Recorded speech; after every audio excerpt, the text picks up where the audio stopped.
شام کا اندھیرا پھیلنے کے تھوڑی ہی دیر بعد میں اور تیمور گھوڑیوں پر سوار مناوان گاؤں پہنچ گئے۔ کڑاکے کی سردی تھی۔ شام ہوتے ہی دھند پھیلنا شروع ہو گئی تھی۔ ہم نے گرم چادروں کی بکلیں اس طرح مار رکھی تھیں کہ چہرے بھی چادروں میں چھپ گئے تھے۔ ہم دونوں کے پاس بھرے ہوئے پستول تھے۔ اس کے علاوہ تیمور کے پاس کپڑے کا ایک چھوٹا سا تھیلا بھی تھا۔ ہم نے گھوڑیاں گاؤں کی آبادی سے باہر ہی درختوں میں باندھ دی۔ حنیف اور شریف کے گھر کا جائزہ ہم 1-2 دن پہلے ہی لے چکے تھے۔ گھر کا احاطہ کافی کھلا تھا۔ 4 دیواری بھی زیادہ اونچی نہیں تھی۔ ہم بڑی احتیاط کے ساتھ پچھواڑے کی طرف سے گھر میں داخل ہو گئے۔ احاطے کے ایک طرف چھپر تھے جن کے نیچے بھینسیں اور 1-2 بکریاں بندھی ہوئی تھیں۔ ایک بھینس عجیب سے انداز میں ڈکرا رہی تھی۔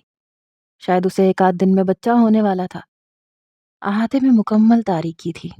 بس 1-2 کمروں کے دروازوں میں سے مدھم روشنی باہر آتی تھی۔ ایک عورت تیز قدموں سے باہر نکلی۔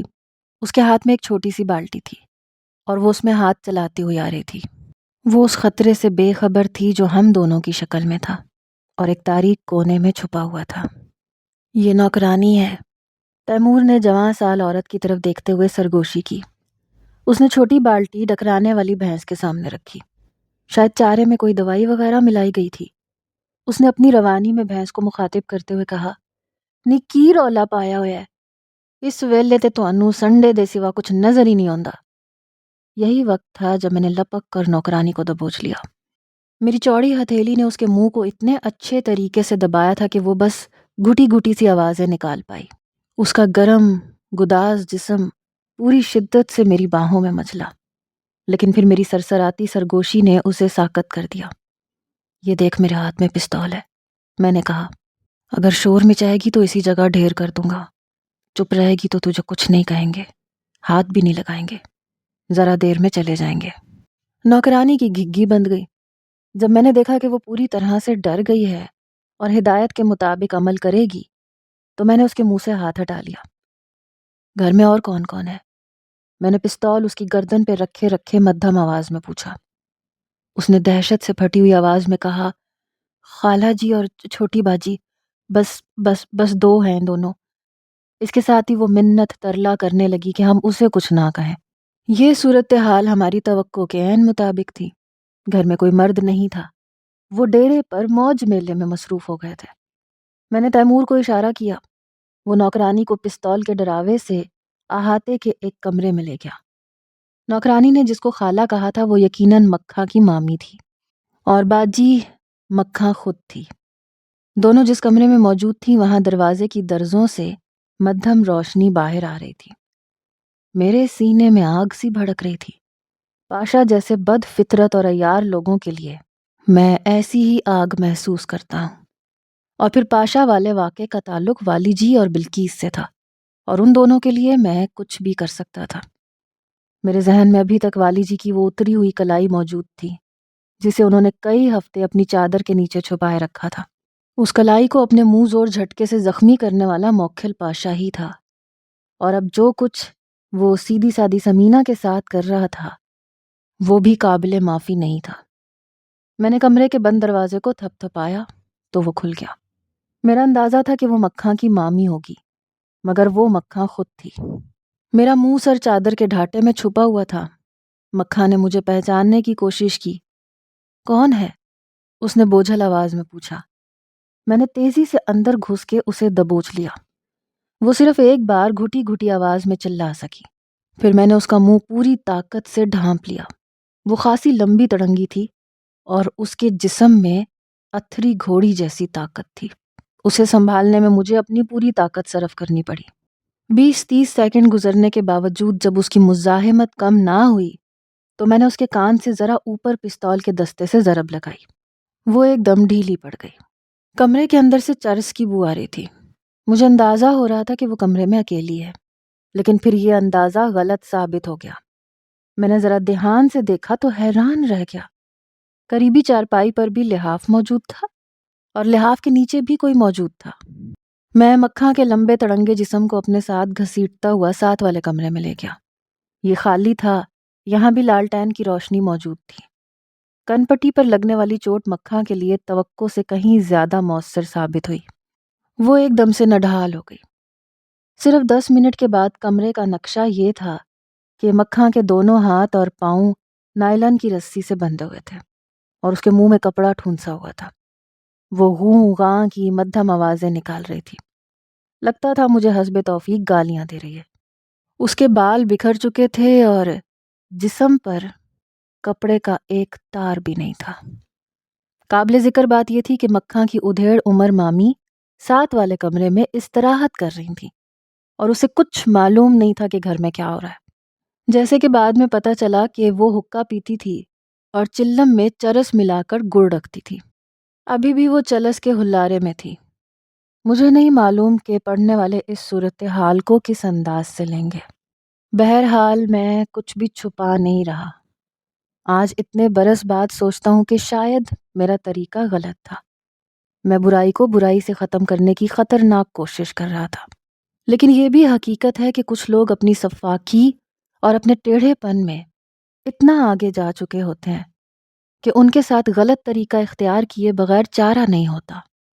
تیمور اپنے لوڈڈ پستول کے ساتھ نوکرانی پروین کے پاس موجود تھا۔ اس کی نگرانی کے ساتھ ساتھ تیمور نے باہر کے دروازے پر بھی نظر رکھی ہوئی تھی۔ اگر کوئی آ جاتا اور ہم خود کو خطرے میں محسوس کرتے تو آسانی کے ساتھ گھر کی پچھلی دیوار پھاند کر فرار ہو سکتے تھے۔ فی الوقت ہم اس چار دیواری میں پوری طرح حاوی تھے۔ اس بند کمرے میں بندھی ہوئی لاچار مکھاں کے ساتھ کچھ بھی کیا جا سکتا تھا، مگر ایسی کوئی بات دور دور تک میرے ذہن میں نہیں تھی۔ میں صرف ایک کام کرنا چاہتا تھا۔ میں نے تیمور والا تھیلا کھولا۔ اس میں سے 2 ٹارچوں اور پستول کے 2 فالتو میگزینوں کے علاوہ ایک کیمرہ بھی موجود تھا۔ کیمرے کے ساتھ فلیش گن لگی ہوئی تھی۔ میں نے صرف 3-4 منٹ کے اندر مکھاں کی 10-15 تصویریں کھینچ لیں۔ اس کے بعد میں نے اس کے جسم پر ایک لحاف پھینکا اور باہر نکل آیا۔ ہماری یہ ساری کارروائی بمشکل 30 منٹ میں مکمل ہو گئی تھی۔ نوکرانی پروین کو پوری طرح ڈرا دھمکا کر ہم نے پچھلے ایک کمرے میں بند کر دیا اور جس طرح گھر میں داخل ہوئے تھے اسی طرح باہر نکل آئے۔ کچھ دیر بعد جب ہم حنیف اور شریف ڈپو والا کے ڈیرے کے نزدیک سے گزرے تو وہاں روشنی نظر آئی اور چھنا چھن کی مدھم آوازیں بھی سنائی دیں۔ طوائفیں اپنے کام میں مصروف تھیں۔ رات کے 2 بج چکے تھے۔ میں اور تیمور جاگ رہے تھے۔ تیمور میرے ہی کمرے میں تھا۔ ہم پوری طرح الرٹ تھے۔ تیمور بولا لگتا ہے صبح تک کچھ نہ کچھ ہو جائے گا۔ یہ تو پکی بات ہے کہ موکھل پاشا کا دھیان ہماری طرف ہی جانا ہے۔ ہم نے اینٹ کا جواب پتھر سے دیا ہے، اب دیکھیں پتھر کا جواب کس شکل میں آتا ہے۔ جس شکل میں بھی آیا نمٹ لیں گے، میں نے انگڑائی لیتے ہوئے کہا۔ ایک بات میرے دماغ میں آ رہی ہے، تیمور نے کہا، کہیں موکھل پاشا کے غصے کا دریا اماں دلشاد کے گھر کی طرف نہ چل پڑے۔ وہاں کا انتظام میں نے کر دیا ہے۔ پنڈ کے نمبردار کی حویلی اماں دلشاد کے گھر کے پاس ہی ہے۔ میں نے نمبردار سلطان کو بتا دیا ہے کہ اماں دلشاد اور اس کی بیٹیوں کو موکھل پاشا کی طرف سے خطرہ ہو سکتا ہے۔ وہ چوکس ہو گیا ہے۔ میں نے باگو کے ساتھ 3 بندوں کو بھی نمبردار کی حویلی میں بھیج دیا ہے۔ اگر تم کہو تو میں بھی چلا جاؤں۔ نہیں، تمہاری ضرورت یہاں زیادہ ہے۔ اگر تم کہتے ہو تو صبح 2 بندے اور بھیج دوں گا۔ میں نے رونق علی اور نصر اللہ سمیت کسی شخص کو اصل بات نہیں بتائی تھی، لیکن سارے مسلح بندوں کو چوکس رکھا ہوا تھا۔ میں نے انہیں بتایا تھا کہ موکھلوں کی طرف سے شرارت کا خطرہ ہے۔ رات خیریت سے کٹ گئی۔ صبح سویرے چودھری عزیز دندناتا ہوا میرے کمرے میں آیا۔ یہ کیا ہو رہا ہے بھائی؟ بندوں کو کیوں سولی پہ ٹانگا ہوا ہے؟ وہ کہہ رہے ہیں موکھلوں کی طرف سے چڑھائی کا خطرہ ہے۔ ہمیں ہوشیار رہنا چاہیے جی۔ آج کل چھوٹا اور وڈا موکھل بڑے پیچ و تاب کھا رہے ہیں۔ پتہ چلا ہے کل رات کچھ اسلحہ وغیرہ بھی ایک گڈی میں چھپا کے لایا گیا ہے۔ پرسوں سارا دن پرانے اسلحے کی بھی صفائی ہوتی رہی ہے۔ میں نے بات بنائی۔ اسلحے کی صفائی تو ہم بھی دوجے ہفتے کرتے ہیں، تو کیا ہم نے بھی موکھلوں پر ہلہ بولنا ہوتا ہے؟ یا پھر کوئی اور بات ہے جو تم چھپا رہے ہو؟ آپ سے کیا چھپا سکتا ہوں جی؟ بہت کچھ چھپا سکتے ہو اور چھپاتے ہو۔ چودھری عزیز کے لہجے میں زہر داخل ہو گیا تھا۔ شاید اس کا دھیان پچھلے واقعات کی طرف چلا گیا تھا۔ اس نے اپنے بڑھتے ہوئے تیش کو بمشکل سنبھالا اور بڑبڑاتا ہوا باہر چلا گیا۔ کچھ دیر بعد انٹر کام پر والی جی نے بھی بات کی۔ میں نے ان کے سامنے بھی بندوں کی تیاری کے بارے میں یہی وضاحت دی جو چودھری عزیز کے سامنے کی تھی، بالکل غیر متوقع اور حیرت انگیز طور پر۔ سارا دن بغیر کسی ہلچل کے گزر گیا۔ اب دو ہی باتیں ہو سکتی تھیں، یا تو اس واردات کے سلسلے میں موکھل پاشا اور اس کے دونوں ماموں وغیرہ کا دھیان کسی اور طرف چلا گیا تھا، یا پھر وہ کوئی منصوبہ بندی کر رہے تھے۔ ماحول میں وہی تناؤ تھا جو کسی خطرے کے انتظار کے وقت ہوتا ہے۔ یہ تناؤ مجھے پسند تھا، لیکن اگلے ایک دو دن میں جو حقیقت سامنے آئی وہ بالکل مختلف تھی۔ اس صورتحال کے بارے میں ہم نے بالکل نہیں سوچا تھا۔ صورتحال یہ تھی کہ موکھل پاشا، اس کے دونوں ماموں یا گھر کے دیگر افراد کو اس واردات کی خبر ہی نہیں ہوئی تھی۔ مطلب یہ کہ گھر کی عورتوں نے اس واقعے کو مکمل طور پر چھپا لیا تھا، اور عورتیں تو بس دو ہی تھیں، مکھاں اور ملازمہ پروین۔ مومانی صاحبہ تو چرس کا سٹا لگا کے مردہ بھینس کی طرح پڑی ہوئی تھیں۔ یار یہ کیا ہو گیا؟ اینٹ کا جواب پتھر سے تو کیا مٹی کے ڈھیلے سے بھی نہیں آ رہا۔ بھائی اس طرح تو ہوتا ہے اس طرح کے کاموں میں۔ بعض دفعہ بندہ لڑائی جھگڑوں سے بچنا چاہتا ہے اور لڑائی جھگڑا سر پہ چڑھا جاتا ہے، اور کبھی کبھی الٹ بھی ہو جاتا ہے۔ چوتھے دن بھی صورتحال جوں کی توں رہی، لگتا تھا کہ کہیں کچھ ہوا ہی نہیں ہے۔ میں نے بندوں کا ریڈ الرٹ ختم کر دیا۔ کیمرہ رونق علی کا تھا، میں نے اسے واپس کر دیا تھا، مگر فلم کی ریل بہت اچھی طرح سنبھال لی تھی۔ رونق علی کو بھی میں نے کچھ نہیں بتایا تھا۔ تیمور اور ساجے کیٹو کا ایک یار بیلی ڈسکے میں فوٹوگرافی کی دکان چلاتا تھا۔ اس کے ذریعے ہم پوری رازداری سے اس فلم کو ڈیویلپ اور پرنٹ کروا سکتے تھے، لیکن میرا ایسا کوئی ارادہ نہیں تھا۔ جو کچھ میں نے ابھی تک کیا تھا وہ بھی مجبوری کی وجہ سے کیا تھا۔ اب میرا دل نہیں چاہ رہا تھا کہ بغیر ضرورت کے تصویریں دھلواؤں۔ سمینہ کی بڑی بہن شادہ سے میاں جی کے قبرستان میں صرف ایک ملاقات ہوئی تھی۔ اس ملاقات میں بدھ کو دوبارہ ملنے کا وعدہ ہوا تھا۔ آج بدھ تھا۔ میں گھوڑی پر راجووال سے نکلا اور عصر سے ذرا پہلے قبرستان پہنچا۔ شادہ میرے آنے سے پہلے ہی قبرستان میں موجود تھی۔ پچھلی بار کی طرح وہ آج بھی اپنی بڑی بہن کی قبر پہ بیٹھی پڑھ رہی تھی۔ ساتھ والی پکی قبر کے سرہانے میں کھڑا ہو گیا۔ اس فاتحہ خوانی کے بہانے ہم نے مختصر بات چیت کر لی۔ آج شادہ معمول سے زیادہ دکھی نظر آ رہی تھی۔ اس کی شادی میں صرف 6 ہفتے رہ گئے تھے۔ موکھل پاشا منہ زوری کر رہا تھا۔ شادہ نے روتے ہوئے کہا کہ مجھے نہیں پتا کیا ہو رہا ہے۔ سمینہ مجھے کچھ نہیں بتاتی، لیکن مجھے اتنا پتا ہے اس کتے نے اسے بھی میری طرح برباد کر کے چھوڑنا ہے۔ کوئی نئی بات ہوئی ہے؟ میں نے قبر کی طرف متوجہ رہتے ہوئے پوچھا۔ وہ رات کو پھر جانا چاہتی تھی، پر میں جاگتی رہی۔ رات پچھلے پہر میری آنکھ لگ گئی تو سمینہ نکل گئی۔ باہر کے دروازے کو تالا لگایا ہوا تھا، میں نہیں لگایا تھا۔ وہ میرے تکیے کے نیچے سے چابی ڈھونڈ رہی تھی۔ میں جاگ گئی تو وہ رونے لگی، کہنے لگی آپا مجھے جانے دو، نہیں تو ہم سارے برباد ہو جائیں گے۔ میں نے کہا برباد تو ویسے بھی ہو جائیں گے، میں تمہیں اس کتے کے پاس نہیں جانے دوں گی۔ اس نے میرے سامنے ہاتھ جوڑے، بولی آپا وہ کتا ہے تو اسے پھاڑ کھانے دو مجھے، باقی سارے تو بچ جائیں گے۔ اس نے مجھ سے آخری وعدہ کیا ہے کہ وہ سب کچھ واپس کر دے گا اور ہم دوبارہ اس کی شکل نہیں دیکھیں گے۔ اس نے وعدہ کیا ہے۔ میں نے اسے چپیڑ ماری، چپ ہو جانے کے لیے کہا۔ اب وہ صبح سے رو رہی ہے، وہ جانا چاہتی ہے۔ مجھے نہیں لگتا میں اسے زیادہ دیر تک روک سکوں گی۔ پاشے نے اسے بہت ڈرایا ہوا ہے سالار جی۔ میں نے شاداں کو تسلی دی، اسے بتایا کہ اس کے لیے خوشخبری ہے، کل تک موکھل پاشا سے ساری بات طے ہو جائے گی۔ وہ واقعی تمہیں کبھی دوبارہ اپنی شکل نہیں دکھائے گا۔ وہ تفصیل پوچھتی رہی مگر میں نے ٹال دیا۔ میں نے کہا وہ سمینہ کو جا کے تسلی دے۔ شام پور سے واپس آتے ہی میں نے فلم کی ریل نکالی اور اسے تیمور کے حوالے کرتے ہوئے کہا ڈسکے جاؤ اور اسے ڈیویلپ کروا لو، یعنی تصویریں بنوا لوں۔ نہیں یار، بس نیگیٹو بنواؤ اور صرف 2 تصویریں پرنٹ کروانی ہے۔ ان میں لڑکی کا بس چہرہ ہی آیا ہے اور سارا کام پوری ذمہ داری سے ہونا چاہیے۔ تیمور سب کچھ سمجھ کر چلا گیا۔ رات 11 بجے کے قریب واپس آیا۔ اس نے سارا کام ٹھیک کیا تھا، ساری فلم کے نیگیٹو بن گئے تھے، لیکن تصویریں 2 ہی پرنٹ کروائی تھیں۔ ایک تصویر میں مکھاں کا صرف چہرہ نظر آتا تھا، اس کے منہ میں کپڑا ٹھونسا ہوا تھا، بال بکھرے ہوئے تھے اور آنکھیں خوف کی آمیزش سے کھلی ہوئی تھیں۔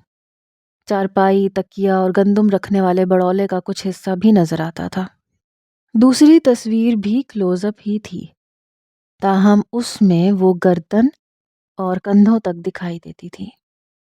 دیکھتے ہی اندازہ ہو جاتا تھا کہ وہ بے لباس ہے۔ اس کی آنکھیں ہلکی بھوری تھیں اور اپنے سوتیلے بھائی کی طرح اس کے چہرے پر بھی ایک خاص قسم کی کرختگی پائی جاتی تھی۔ اگلے روز صبح 9 بجے کے لگ بھگ چھوٹی نہر کی پلی پر میری اور پاشے کی ایک اور ملاقات ہوئی۔ میں نے ایک بندے کے ہاتھ اسے پیغام بھیجا تھا، کہا تھا کہ وہ بغیر ہتھیار اور بغیر کسی کارندے کے 10 بجے تک پلی پر پہنچ جائے۔ میں بھی اکیلا اور بغیر ہتھیار کے آؤں گا، ایک بہت ضروری بات کرنی ہے۔ اگر یہ بات نہ ہوئی تو اس کا نقصان ہوگا۔ اور وہ آ گیا تھا۔ وہ نہتھا تھا۔ اس کی کلف لگی سفید قمیض کا ابھار بتا رہا تھا کہ وہ پستول لگا کر آیا ہے۔ مجھے پہلے سے معلوم تھا، پستول میں نے بھی لگایا ہوا تھا۔ اس کے علاوہ بھی میرے ذہن میں پاشے کے حوالے سے ایک شک موجود تھا۔ پرالی کے بہت بڑے ڈھیر کے پیچھے کیکر اور جنتر کی جھاڑیوں میں ہم آمنے سامنے کھڑے تھے۔ کیا بات ہے؟ اس نے تنک کے پوچھا۔ تمہارا کیا اندازہ ہے کیا بات ہے؟ شاید اپنی اس کچھ لگتی کی تصویریں لینے آئے ہو، اس نے نتنے پھلا کے کہا۔ نہیں پاشے، آج تصویریں لینے نہیں آیا، بس یہ کہنے آیا ہوں کہ انہیں بہت زیادہ سنبھال کے رکھنا۔ کیا مطلب ہے تیرا؟ اگر وہ تصویریں تو نے بہت زیادہ سنبھال کے نہ رکھی تو پھر کچھ تصویریں مجھ سے بھی سنبھالی نہیں جائیں گی۔ کیا کہنا چاہتا ہے؟ وہ چونکا۔ میں نہیں چاہتا تھا کہ مجھے یہ سب کچھ کہنا پڑے، لیکن پاشے تو نے بات کو اس حد تک پہنچا دیا کہ اس کے سوا چارہ نہیں۔ دیکھ پاشے، شیشے کے گھر میں بیٹھ کر پتھر نہیں پھینکے جاتے۔ عزت سب کی ایک جیسی ہوتی ہے، لیکن تو نے ایک غریب گھر کی عزت کو کھلونا بنایا ہوا ہے۔ اب میں تجھے اس کھلونے سے اور نہیں کھیلنے دوں گا۔ جو بکنا ہے صاف صاف بک۔ پاشے کا چہرہ انگارا ہو گیا، مٹھیاں بھنچ گئیں۔ میں نے کہا تیری ایک کچھ لگتی کی تصویریں میرے پاس بھی آ گئی ہیں۔ یہ 14-15 تصویریں ہیں، ان میں سے 2 تصویریں میں تجھے دکھا رہا ہوں، باقی میرے پاس ہیں اور بالکل محفوظ ہیں، مگر اس وقت تک جب تک تیرے پاس والی تصویریں محفوظ ہیں۔ اوئے، کس کی تصویروں کی بات کر رہا ہے؟ گھر جا کے دیکھ لینا، خاکی رنگ کے لفافے میں ہے، ڈاکیا کل تک پہنچا دے گا تجھے۔ اوئے، پاشے نے بھڑک کے میرا گریبان تھام لیا۔ میں نے بھی اس کا گریبان پکڑ لیا۔ اس نے اندھا دھند زور لگایا۔ میں نے پیچھے ہٹتے ہوئے ایک جھٹکا مارا تو وہ لڑکھڑا گیا۔ اس کے ساتھ ہی پورے زور سے چلایا، راجے جیرے۔ میرا شک درست تھا، وہ اکیلا نہیں تھا۔ دور چارے کے کھیتوں میں بظاہر یوں ہی کھڑے 2 بندے بھاگتے ہوئے ہماری طرف آئے۔ انہوں نے چادروں کے نیچے سے رائفلیں نکال لیں۔ میں پاشے کی اس کمینگی کے لیے پہلے سے تیار تھا۔ میں نے بھی آواز دی، ملتانی، شوق کے مختارے۔ میرے بندے بھی کماد کے ایک کھیت میں سے نکل آئے، اسلحہ ان کے ہاتھ میں بھی تھا۔ بہرحال میں نے انہیں پہلے سمجھا دیا تھا کہ گولی چلانے میں پہل نہیں کرنی۔ میں نے کہا پاشے، تیرے جیسے کتے کی بات کا اعتبار کرنا اپنے پاؤں پہ کلہاڑی مارنا ہے۔ تو گرم توے پر بھی پچھا رگڑے تو بھی میں بھروسہ نہ کروں، میں تیرے ٹوٹے کر دوں گا۔ وہ پھنکارا تھا۔ یہ شوق بھی جب چاہے پورا کر لینا، میں نے جواب دیا۔ وہ مجھے خون خوار نظروں سے گھورتا رہا، اس کی سمجھ میں نہیں آ رہا تھا کیا کرے۔ پھر اس نے میرا گریبان چھوڑ کے اپنا گریبان چھڑایا اور پھنکارا، مجھے لگتا ہے خاورے تیرا آخری ویلا آ گیا ہے، اب تو بچے گا نہیں، اب تو نہیں بچے گا۔ اس نے اپنے بندوں کو پیچھے ہٹنے کا اشارہ کیا اور پھر انہیں اپنے ساتھ لیتا ہوا تند بگولے کی طرح اپنے تانگے کی طرف بڑھ گیا۔ اگلے 24 گھنٹوں میں زبردست تناؤ رہا۔ میں نے اپنے طور پر اماں دلشاد کے گھر کی حفاظت کا انتظام کر دیا تھا، اور یہ تسلی بخش انتظام تھا۔ موکھلوں کے پنڈ میں چاچے عسکری کا چھوڑا ہوا خاص مخبر بھی موجود تھا۔ اس نے اگلے روز آ کر مجھے پنڈ کے حالات بتائے۔ اس نے کہا کہ کل دوپہر موکھل پاشا ایک بندے کے ساتھ ڈاک خانے گیا تھا، وہاں سے کوئی رجسٹری خط لے کر آیا تھا۔ اس کے بعد وہ اپنے کالے ٹریکٹر پر بیٹھ کر اپنے نانکے پنڈ مناوان گیا تھا۔ وہاں اس کی سوتیلی بہن رہتی ہے، شاید وہ اس سے ملنے گیا تھا۔ واپس آیا تو بہت سخت تپا ہوا تھا۔ اس نے بے تحاشا شراب پی رکھی تھی۔ اس نے شراب پلانے والے لڑکے کو بھی بہت بری طرح سے مارا تھا۔ اس کے بعد اس نے اپنے ساتھیوں کو گھوڑوں پر کاٹھیاں ڈالنے کا کہا۔ 15-20 گھوڑ سوار تیار ہو گئے، لیکن پھر رات کے 11 بجے کے قریب اس نے ارادہ بدل دیا۔ ایک بار پھر شراب پینے لگا۔ رات گئے ایک نوکرانی جو اس کی رکھیل بھی ہے اسے لے کے کمرے میں گھس گیا۔ اب وہ کیا کر رہا ہے؟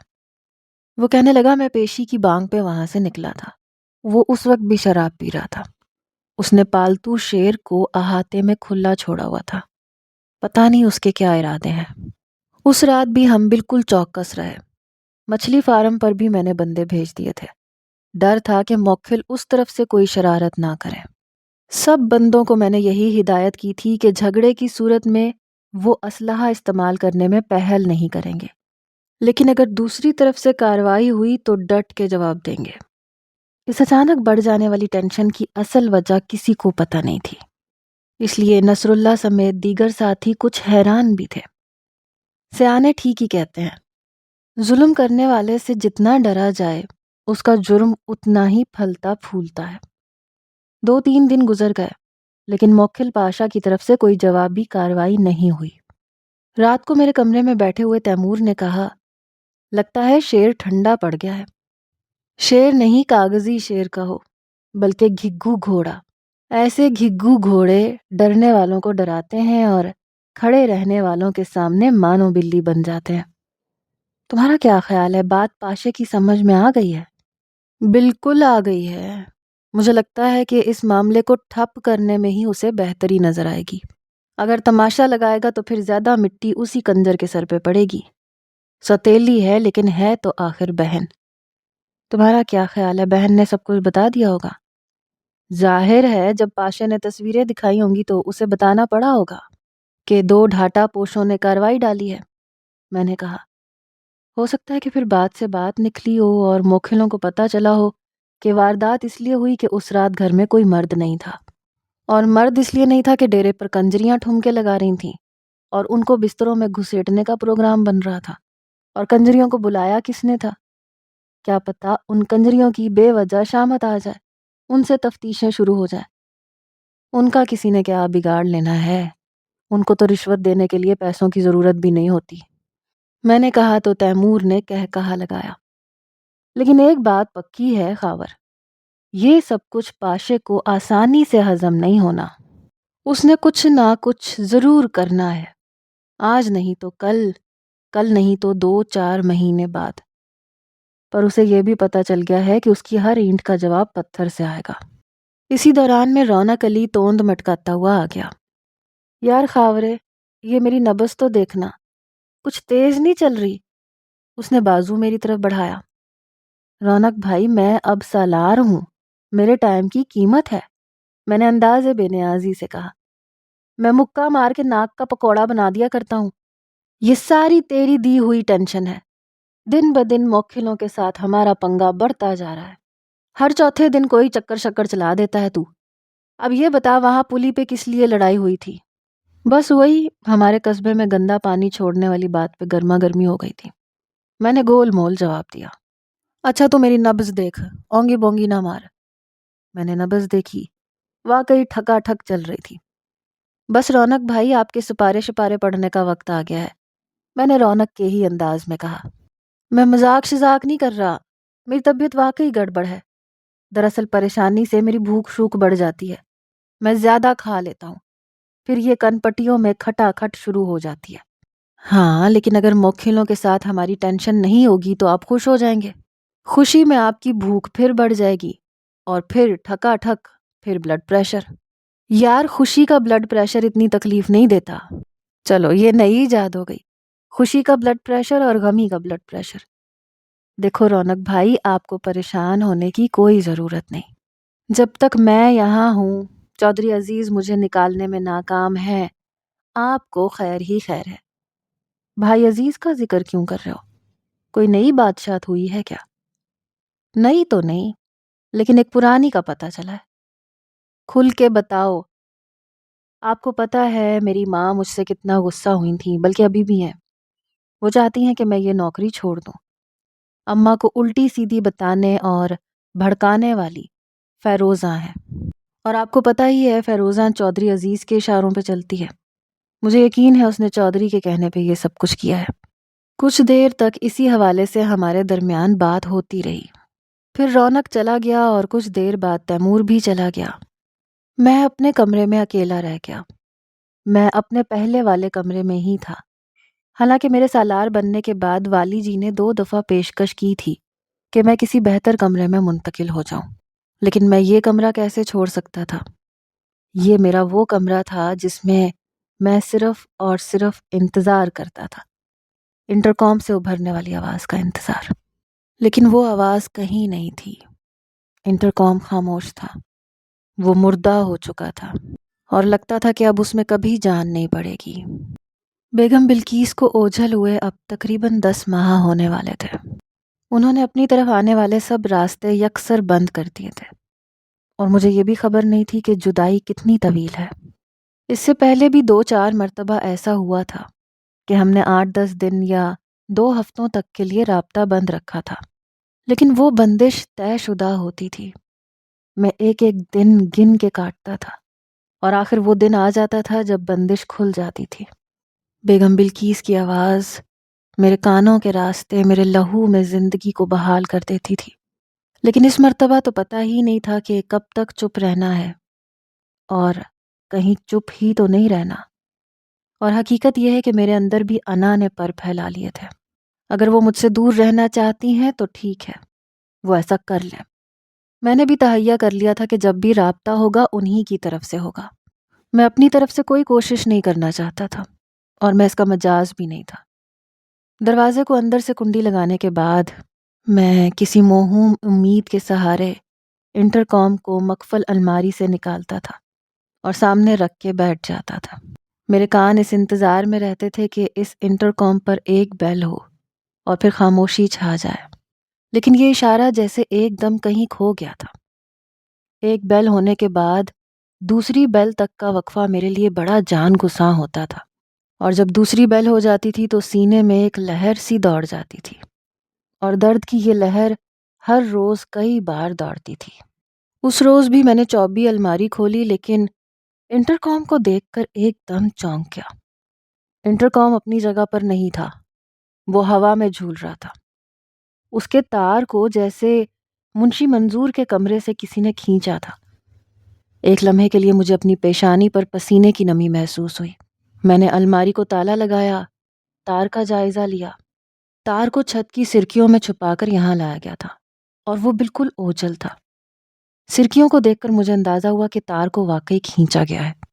اسی دوران دروازے پر مدھم دستک ہوئی۔